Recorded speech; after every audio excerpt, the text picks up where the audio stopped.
We're here with DARYL Gurney for Darts World in Edinburgh, of all places. How's it been this weekend for you with the run of shows? Absolutely amazing. For me, I've been the Alawa Turf, which I thought were the best exhibitionist places we played. But my God, I've heard about. I played here in Edinburgh 2 years ago, and then it was really good. And then people that saying that, did you play in Edinburgh last year? And I said no. And they go, it was absolutely unbelievable. It was the best. And to be honest, this year's been even better. The atmosphere from the crowd has been the best that I've ever played in. I've played in front of a crowd in Cologne, Germany, 14,000 people, and I've no idea what the attendance is out there, but they were louder than 14,000. So yeah, just really thankful to be here. The best crowd for the atmosphere ever that I've played in, and really glad to be a part of it. And we're coming to the best part of the season, the World Championship time of the season. And we all know about the draw you've been given. It's the one that not a lot of people wanted. It's Beau Greaves. What are your thoughts on Beau and the match itself? First of all, Beau, I think I would, if I was a betting man, which I am not, and I've never done it in my life, but there's a lot of people out there, but I would bet definitely Beau to win a Pro Tour next year whenever because she's got her card. Super dart player, and that's how I'm going to treat her whenever I play her at the Worlds. I'm not going to. Everybody's got this thing about a female dart player. Or I look at Beau as a great dart player, not just because she's female. She is an amazing dart player, and I've said it before. I think she can be as good as Luke Littler. It's just up to her if she wants to dedicate and push herself onto that next step. And it should be a great occasion when you play her, but you're likely to be sort of the pantomime villain for the night, aren't you? How will you approach that, and how will that sort of, how will your mindset be going into that match? Yeah, no, I mean, this year I played in Austria, and I played Mentor, and I just got into the right frame of mind. I was terrible in the first leg, but I took out a good 130 whenever Mentor missed darts, and I still remember that. And then I took out a 170 and stuff like that. And to be honest, I think it's going to be after that. It's going to be after that kind of game that it's me against my opponent and the crowd. And if I could focus on that, I'll be okay. But I think that whenever you're playing in Ali Pali, there's such an echo off the roof that, as I say, it's mad whenever there's 3,500 people in there. And it feels so loud sometimes. It's bigger than Premier League nights, and the Premier League nights sometimes, what I'm talking about, have 10,000 people there. So I'm looking forward to the challenge. I'm not going to veer away from it because I feel like I'm the man for the job. There's not many people that are a man for the job, and I'm one of them. And you come off a good solid performance and showing at the Players' Championship finals, a tournament that you've obviously got a love affair with. Was it a bit of a strange tournament because you had that game with Adam Lipscomb where it was drama filled, and then you had Gurney going Price on the rack, didn't you, in the quarterfinals? What was your thoughts overall on it? Yeah, well, first of all, against Gizeh, I did go for a big 7, I missed the big 7, hit a 19. And then whenever I was going for the double 10, there was the odd whistle. But Gizeh gets that probably 1,000 times, so I ain't going to complain too much about it because we are on the border of Wales, so it's going to happen. But glad to get a Sunday, because whenever you go to play in a 3-day event, the first thing you want to do is qualify for the Sunday. And as you say, Adam should have beat me.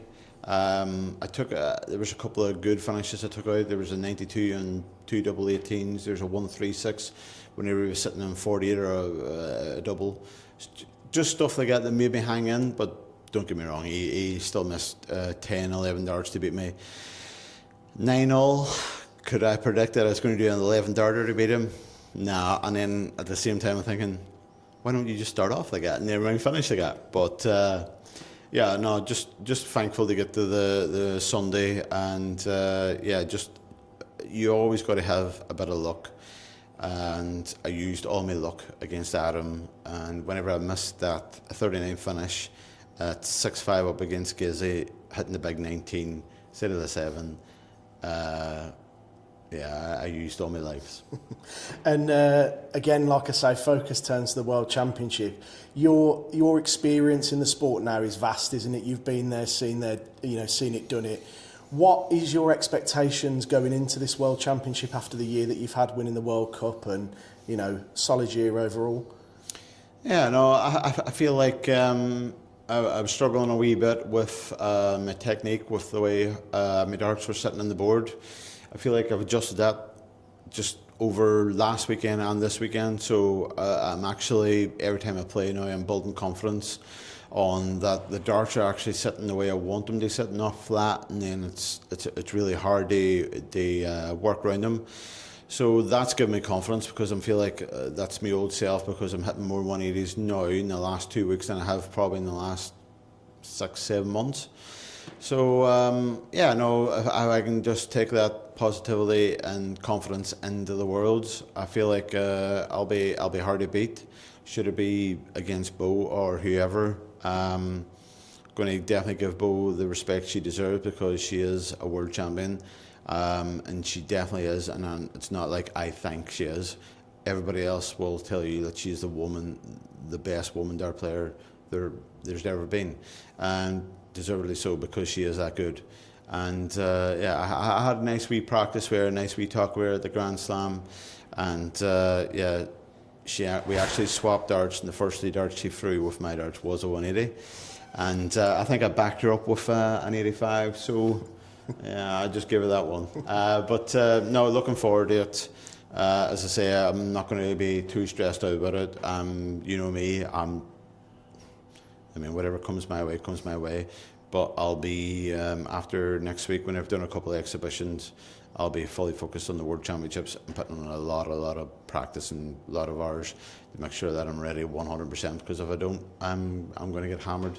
And as you say, as you alluded to, the crowd will be on both sides. So for me, it'll be about mental strength and make sure I get my confidence up before I play.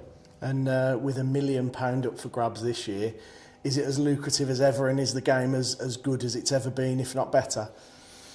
Money doesn't bother me. I'm sorry to say, I know people will probably watch this bang and go, oh, he's full of crap. Whatever I get for the Worlds for the first round, I don't know. Whatever I get for the second round, I don't know. Whatever I get for the third round, I don't know. All I know is that the winner gets £1 million. But that doesn't matter anything to me, because I live a lifestyle where I get paid monthly the same rate. So if I went last weekend and won the Players' Championship, I get exactly the same wages as I did if I got beat first round, and it will be the exact same in the Worlds. Don't get me wrong, it shows me that darts is in a great place and it's moving in the right direction, and the only other direction is up for darts, and the standard of youth ADC, JDC is absolutely outstanding at the minute, and I wish I was around to be as good as the youth they are today. But for me, the money doesn't really matter. You ask 99% of the players and they go, would you want the £1 million or would you want that trophy? Every one of them. And if they do say the money, they're very hungry. But I'm one of the players, give me the trophy. And finally, 3rd of January, DARYL Gurney, world champion. How would that sound and feel? I don't know how it would sound whenever I'm sitting in the Barbados, drinking cocktails, start smoking cigars just for the crack of it, wearing gold chains, and just more or less turn into Dave Chisnell's manager, Big Roger. You know what I mean? Just, yeah. I wouldn't even think about that. My first priority is first round, and anybody that looks past the first round deserves to get beat, and I will give Bo 100% the respect she deserves, and that's my plan. Thanks, DARYL. Cheers, thank you.